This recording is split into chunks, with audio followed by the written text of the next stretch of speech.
Hi, my name is Karen Holmes, and I'm the founder and director of the World Peace Organization for the One World Government, and I'm the principal of the organization too. So I set the principles for the organization.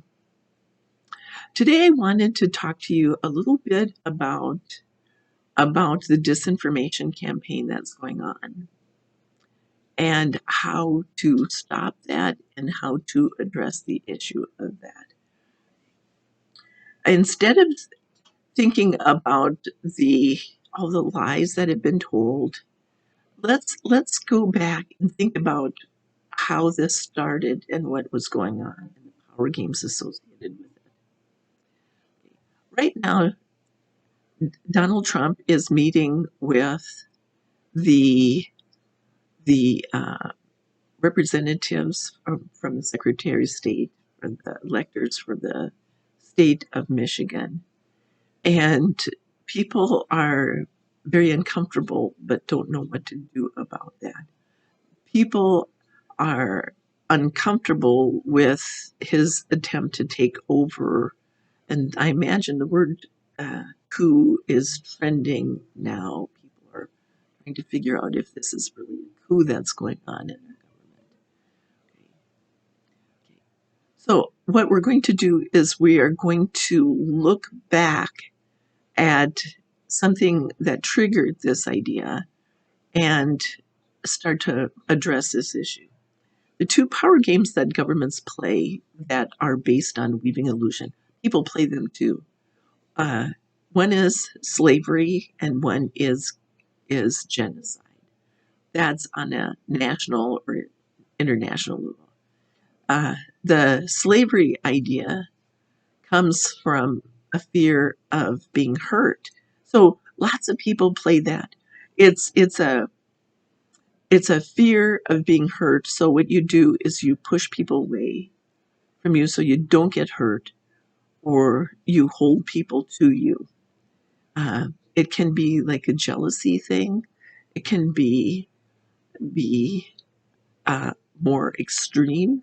It can be just a power game where you walk away from people, or on the international level, the national level, it leads to slavery. It leads to holding people towards you, and it can be like a sociopath type mental illness, or narcissistic, or I'm not going to use those terms as an expert in mental health. I'm going to say that those games come from people because they're afraid of being hurt. They push people away and they hold people to them. And on the extreme level, it leads to slavery, or it can lead to murder. So so it's very severe game that's played. But many people are afraid of being hurt and end up living alone and afraid of having a relationship with anybody. There's certain mental and physical issues that go along with it, but I'm not going to talk about that now. That we'll go into that later. The other one is based on weaving an illusion, um, based on the game character defamation or genocide. On the individual level, it's character defamation, and on the government level, international level, it's genocide. Cultural level, it's a genocide. It's based on the idea of lack of capacity. The person believes that he or she has a lack of capacity, and so excuse me, they put somebody on a pedestal. A lot of times, it's a parent, a father figure in their life. They due to lack of capacity, they put this person on a pedestal, and the hero, nobody can compare to the hero. So what it does is it creates a sense of judgment, of black and white, and rather than understanding and being tolerant to people. And it's like comparing everybody to the hero, and nobody can match. So the two people that were kind of looking at who have played this game recently are are George W. Bush and Donald Trump. They both have had fathers that were very important in their lives, who stood up and uh, were kind of heroes to them. Not that they necessarily believed them to be infallible or heroic, even, but the fact that they admired them. By doing that, they denied their own capacity, and and that allowed, if you compare them, it allowed them to play these games.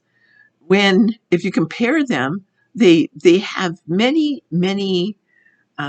it, similarities. They have pet names for other people. They played the same series of power games that are leading to like an economic collapse, being the country being backed into the corner with one with a Iraq war and the other one with a war on the pandemic.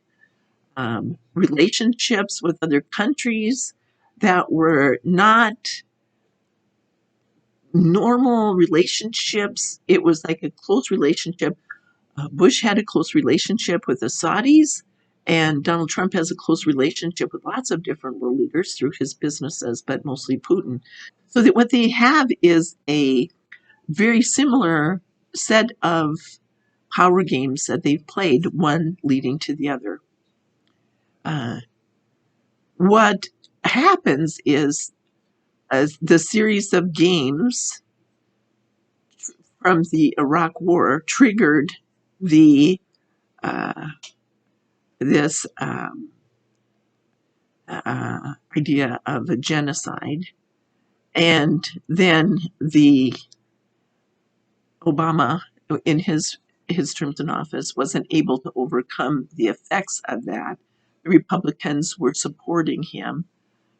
It created the Iraq War because it was based on this power game and based on weaving an illusion, disinformation, um, that there were weapons of mass destruction, and Saddam Hussein had the intent to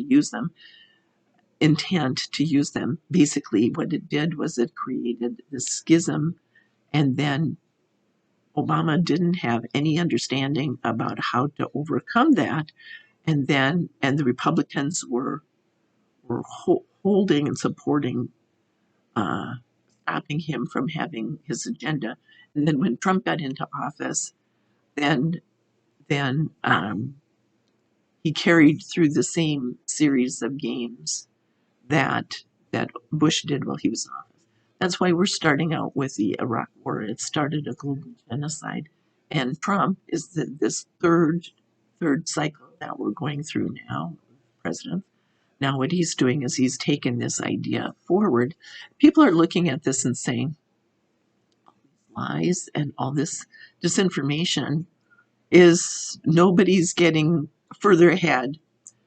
Uh, Nobody is getting over 50%, but he could start a civil war. He could start people killing each other in the United States. It would be a genocide in the United States. But this is going on in all the countries too. The other countries, you have the Iraq War triggered a global genocide. So you have the rise of the authoritarian dictators who are trying to control this by weaving an illusion. So what can solve this problem? The idea of that is not to try to come up with the truth, because the truth doesn't overcome the lies. Once a lie is told, nobody knows who to trust anymore. It's this separation.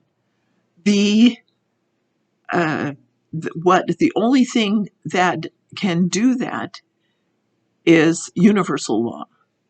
Universal law stands on 7 principles: equality, liberty, freedom, compassion, abundance, capacity, and tolerance.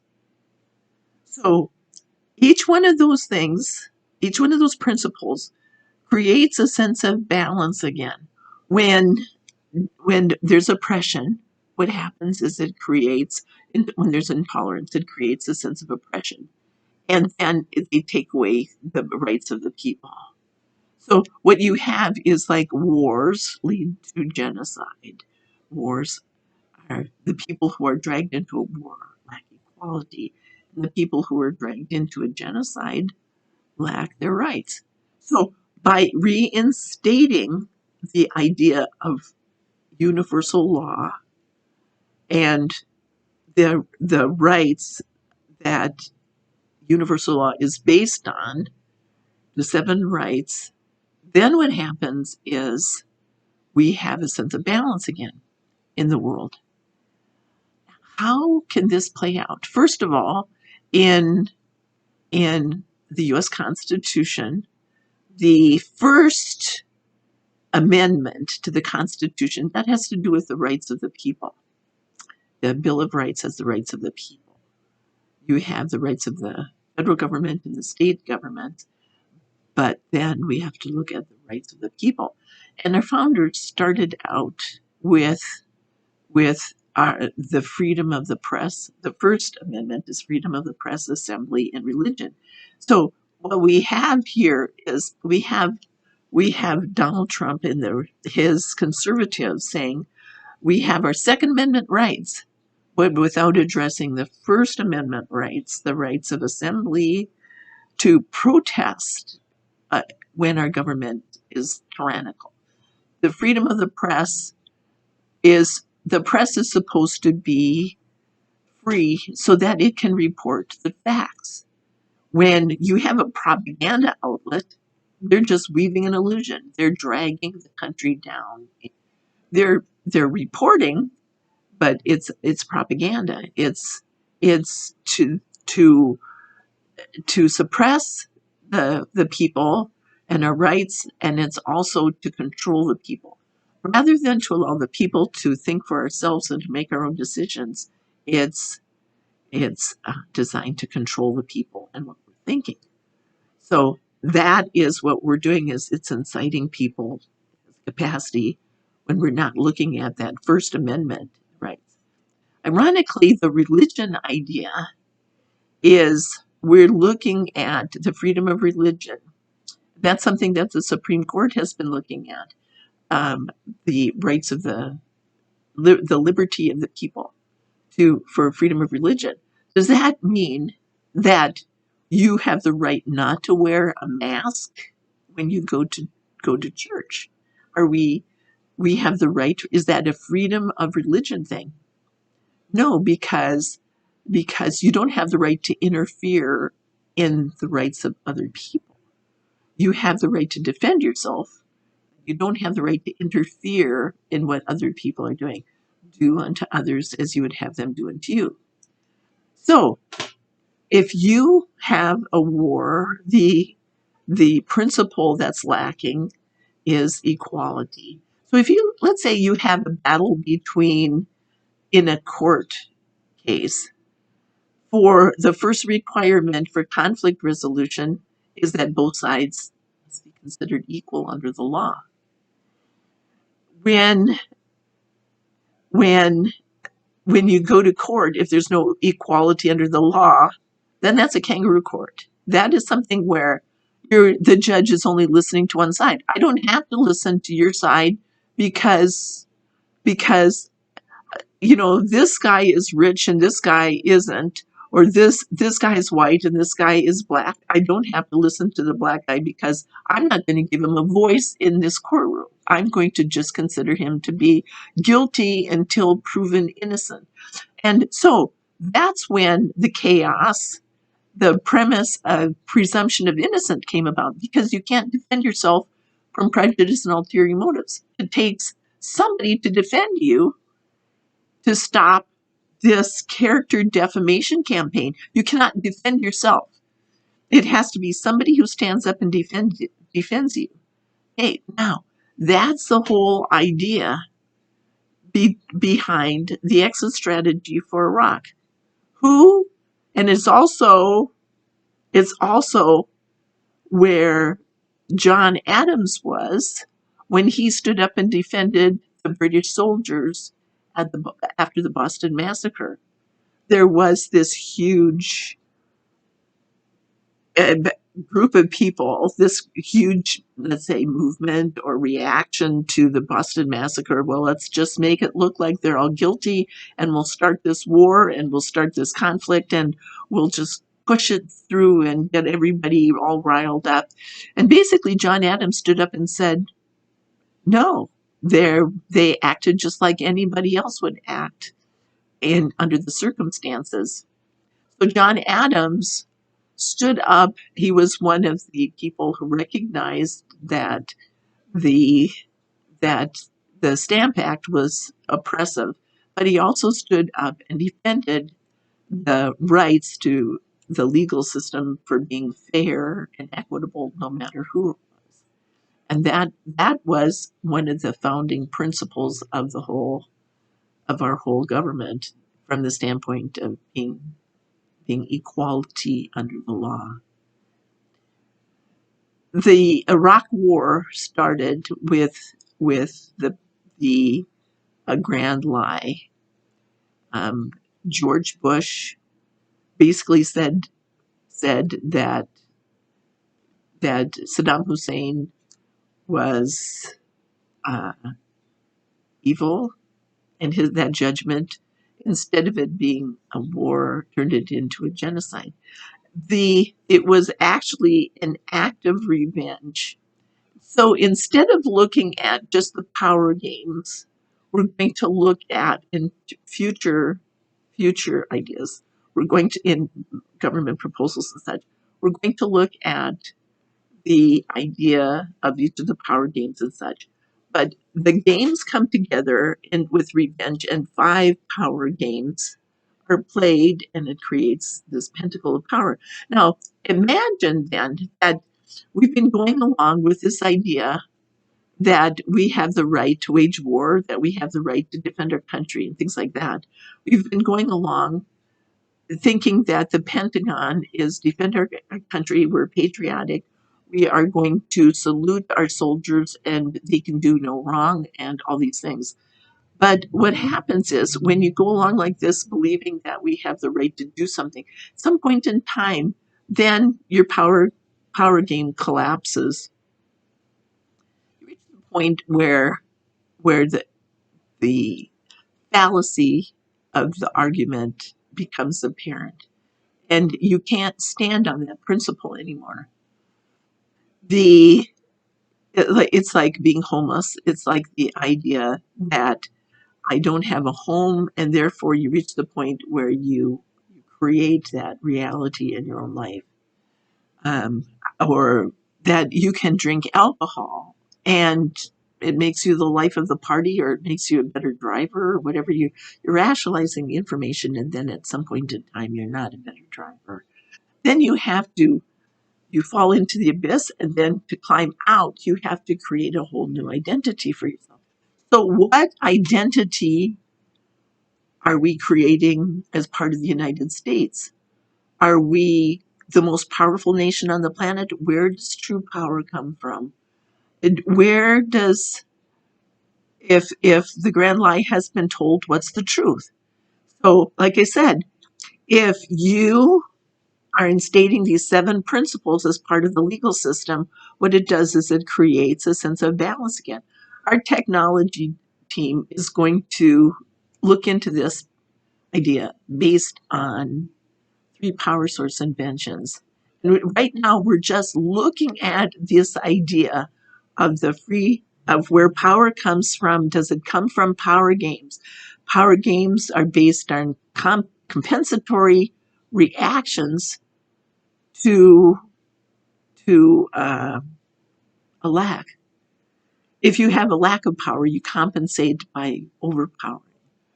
So here we have the the the grand lies being told.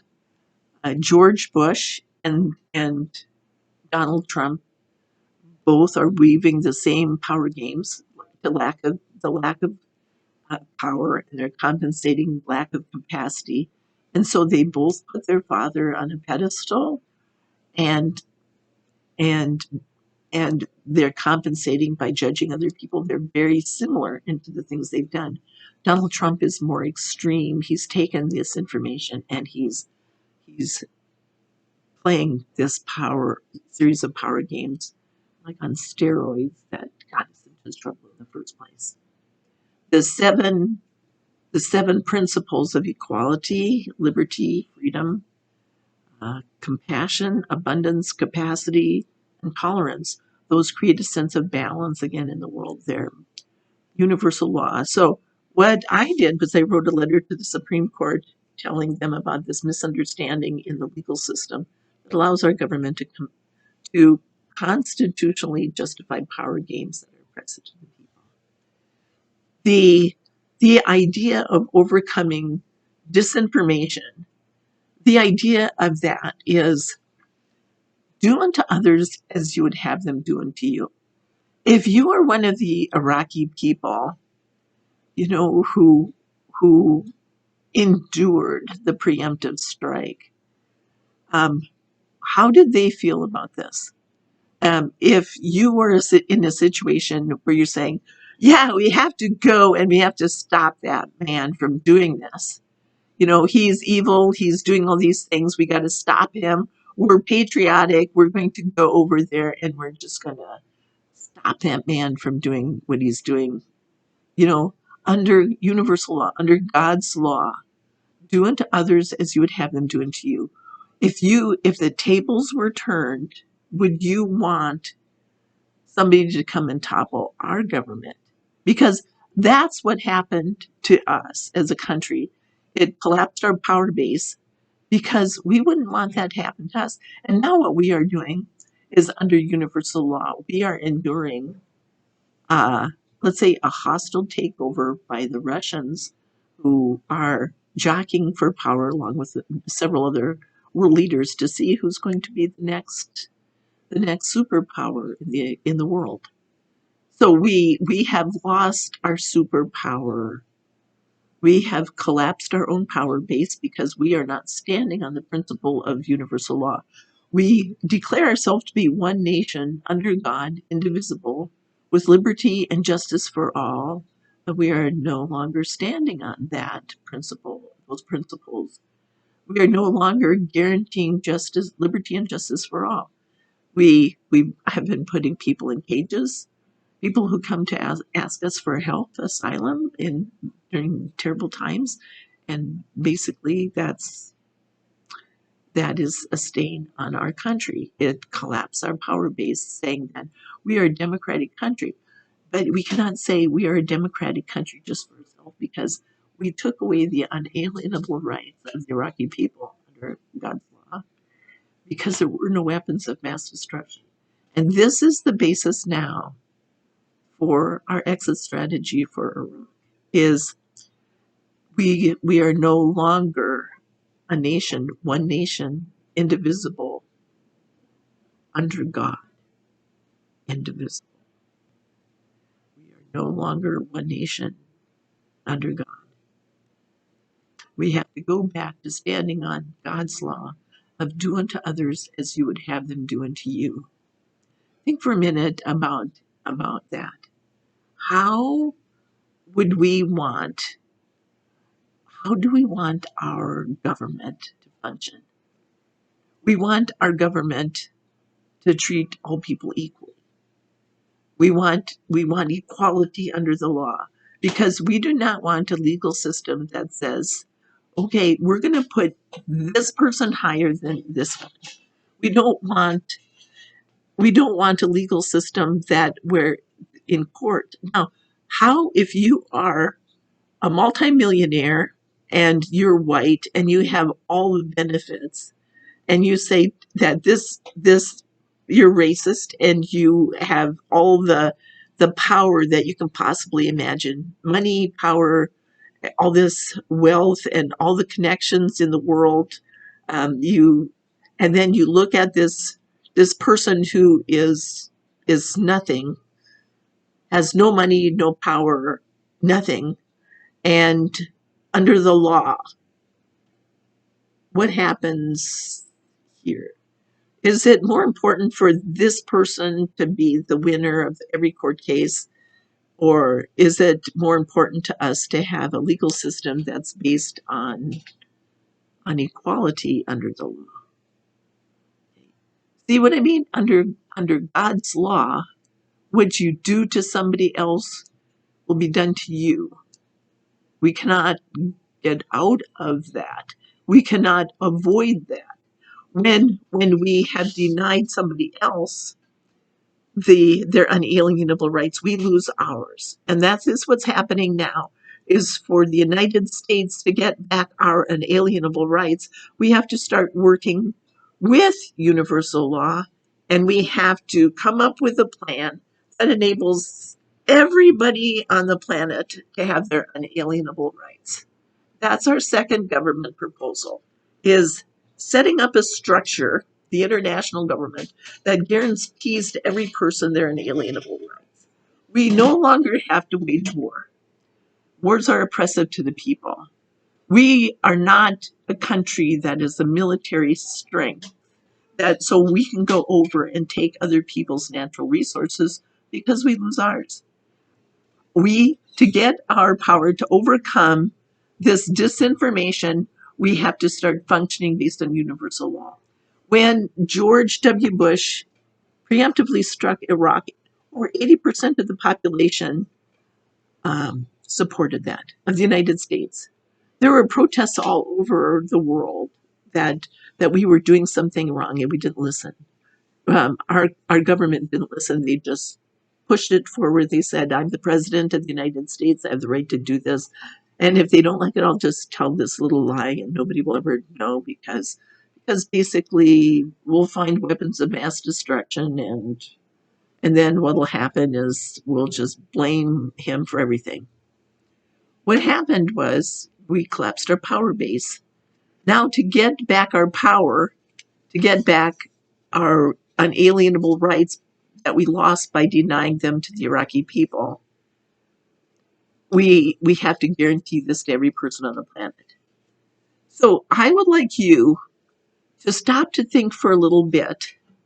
Why are founders, why this idea of one nation under God? Why did our founding fathers put freedom of religion, freedom of assembly, and freedom of the press before they put right to bear arms? Wouldn't you say that instead that we have the right to go out and start a war, and if you don't like what I'm saying, I'm going to shoot you? Is that the kind of nation that we want to live in? Or do we want one that says freedom of the press, because the truth, they're nonpartisan. They don't care. They to be a reputable news outlet, they have to be able to stand on their stories. They have to stand on the reporting. Their their job is more important to them than the truth is more important to them than what's happening. The truth, they uphold it. The same thing of freedom of religion. Do we want a Christian saying that I'm more important than you are, and God, I'm the chosen person, and we're going to kick all the Muslims out of our country because we don't like you. You don't believe in God. And the Muslims are standing up and protesting, saying, saying that's not fair. God doesn't, our creator, the creator of us all, doesn't see you more important than me. I'm just as equal to you. God sees us all equal. So we're going to look at religion, and we're going to look at the press, and we're going to look at freedom of assembly. Why, let's say, how does the Supreme Court decide the constitutionality of something? We're going to look at that and the misunderstandings associated with our legal system, and the letter that I wrote to the Supreme Court at another time. That's posted on our website. So right now, the the way to cut through all this disinformation to know the truth is to go back to the principles that we've always known. It was always there. We always knew about God's law. We always are considered ourselves one nation under God. We don't have the right to go and dictate terms to anybody. We just have to stand in God's law. And then we have God's God's blessing on us. When we stop doing that, then we are on our own and we are responsible for everything we create. And to get our power back, we have to uncreate. We have to undo all the damage we've done. So now, this is a big idea. So the idea now is the Iraqi people have been denied their rights. And now what has to happen is somebody has to stand up and defend them, just like John Adams stood up to defend the British soldiers after the Boston Massacre. By doing that, he defended our legal system. It wasn't important what happened there, but he defended the principles of our legal system of equality under the law and a fair trial. He functioned on a higher level than King George did, and he allowed our country to function on a very high level. That was the lesson that Boston Massacre and the trial. So, so thank you for listening, and be sure to open the debate with all your family and friends. If you are going to have if you are going to have a Thanksgiving dinner and you're going to bring together the the liberals and the conservatives, and it's going to be a time when you're going to battle it out between the two sides, like father and son, and they never got along because one is a Trump supporter and or a Tea Party person or whatever, and then the liberal son or daughter comes back from the big city, and we've got this election going on and all this stuff that's happening. Instead of thinking about trying to force the other one to change what they believe, because you can't change anybody what people believe. It's based on everything they've always experienced. You can't change that. But why not open up this debate about one nation under God and where we stand as a nation?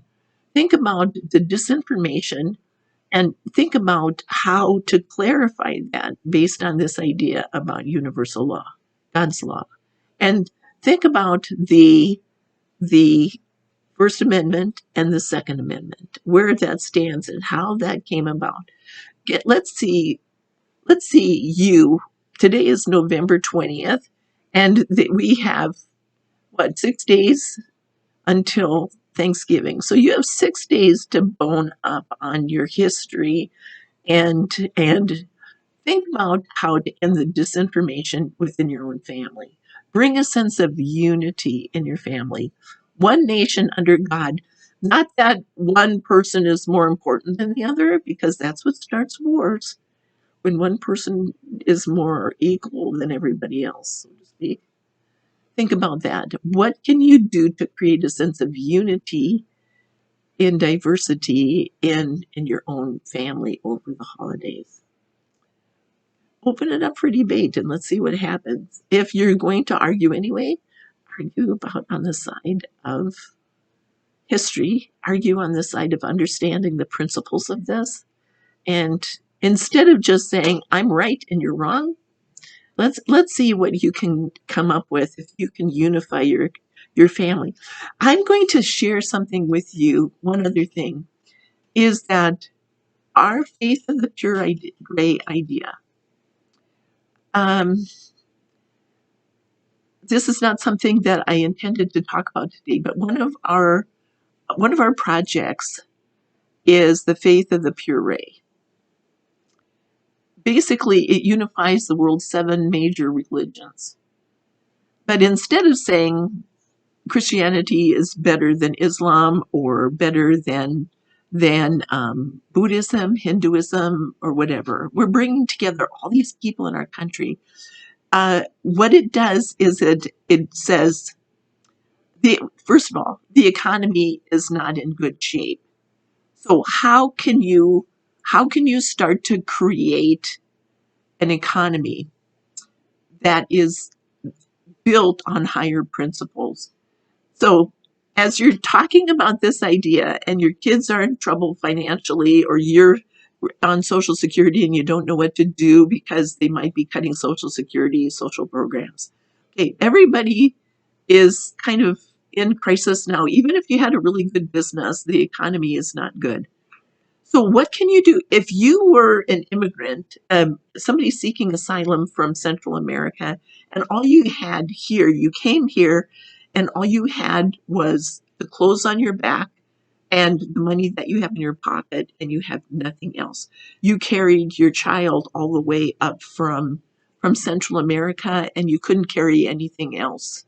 That was all you could carry was your baby. So, how could you rebuild your life? The United States is a land of opportunity. That's what brought people here from all over. So, where is the opportunity now? The opportunity is this, and I'm going to share with you this little secret for the holidays. Think about this when you're over the holidays too, if the economy is what's causing problems for you. Instead of thinking about Christmas or Hanukkah or any of the other religions that are celebrated at this time of the year, think about the faith of the puree, because one of those principles that I talked about a minute ago was abundance. The abundance is based on the principles of the cooperation of nature. But nobody really knows all the principles. You can invest or something like that, but you can lose your shirt doing that too. The faith of the puree is like a school that teaches the principles of each of the seven major religions. It's as if our Creator went to seven men who were willing to listen and introduced an idea in each of those religions. Jesus, our Creator, taught the principles of creativity. Jesus, through the Beatitudes and the principles, taught the principles of creativity, coming up with a plan that benefits everyone. He said, the meek shall inherit the earth. He didn't say, if you go out, if you want to get rich, you just go out and steal things from other people. He said, the meek shall inherit the earth. So to Jesus, he taught the principles of creativity. To Moses, he taught the principles of productivity. Think about the Jews and the information that they teach, they stand on, the principles they stand on. You think of them as having business partners. You think of two Jewish brothers starting business together, and they do a very good job, very lucrative business together, because they have brought in this very strong business partner concept.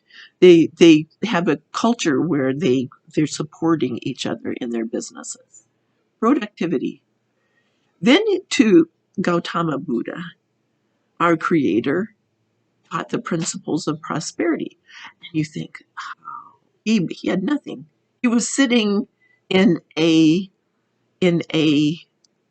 under a tree, and people gave him food. And the reason for it is that he was actually raised as a very wealthy man. And what he did was he became enlightened, and then he went and he stayed with wealthy people, and he taught them the principles of enlightenment. But he got what he needed by making win-win agreements with other people. The people were kind to him and generous because that's what their culture supports. But then he taught the principles. He was able to live in the wealthy houses, and he was able to teach the principles. So he taught the principles of prosperity. You have to have a balance between the wealth and the poor. You don't go out of balance. See the principles? And then the Prophet Muhammad taught the principles of equality. He said, when you see something that's not fair, you stand and protest. And then what happens is this is our crisis in the family ideas, things that are not equal. It creates a sense of inequality. So then what happens is that's why there's a problem between the Christians and the Muslims, is because the Muslims stand and protest and the Christians don't listen. And that's what leads to terrorists. When the Christians are supposed to have a plan, create a plan that benefits everyone. If they only say, I'm going to create a plan, I'm going to come and take your country away, that's not a plan that benefits anyone. So it creates a sense of discord. But they can come up with Christians and Muslims working together to create a plan that benefits everyone. It's a wonderful thing to see. Then Rama and the Hinduism taught the principles of security. Each of the religions has their holidays, and we celebrate Christ Mass, not Christmas. The idea of coming up with a plan for the coming year. Then Confucius taught the principles of capacity. You think of the Chinese and their capacity, but understanding the principles of Buddhism and Gautama Buddha and what he taught, then the Chinese have to find out a sense of balance, because if they are not standing on the principles of capacity where everybody's functioning from their capacity, but you have some wealthy Chinese man and the people are working for slave wages, then that's not functioning from their capacity. The Chinese focus on capacity, but there has to be this idea of everybody functioning from their capacity, not just the very wealthy people on the other side. And then Lao Tzu taught the principles of Taoism, which is tolerance and empowerment. He taught you don't do anything, just like Jesus. He said you stand on these principles of tolerance of everybody working together. That's where it is tolerance, working together.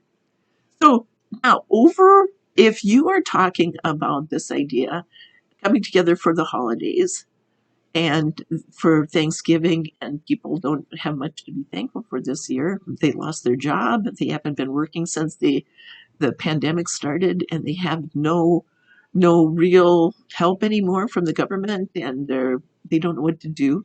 Everybody functions from their own capacity.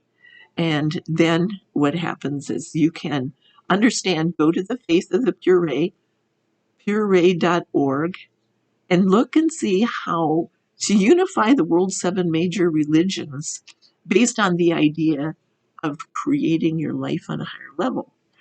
If you have been going along, working for a job, starting your business, doing a whole bunch of things, and the economy has hit and we're going into the abyss. Now, to come out of it, you have to find a new identity again. You can do anything you want, but based on your niche, based on what you do best, what sets you apart, that's what's going to allow you to create a very large and lucrative life again. So look at that and go on from there. And we'll talk more about the holidays and how they function. And right now, overcome all the disinformation by standing on the principles of universal law. Do unto others as you would have them do unto you. That means that if you refuse to wear a mask, you might say, I don't need to wear a mask. I'm not going to get sick. I don't have to get sick. But what happens if you get sick and you pass it on to a whole bunch of other people? You don't have the right to interfere in their life. They don't have the right to interfere in your life, but you also don't have the right to interfere in theirs. So government has to do what's in everyone's best interest and treat everybody fairly and equally. So let's say you either wear a mask, everybody wears a mask, or nobody wears a mask and the economy goes down the tubes. Anyway, Thanks for listening.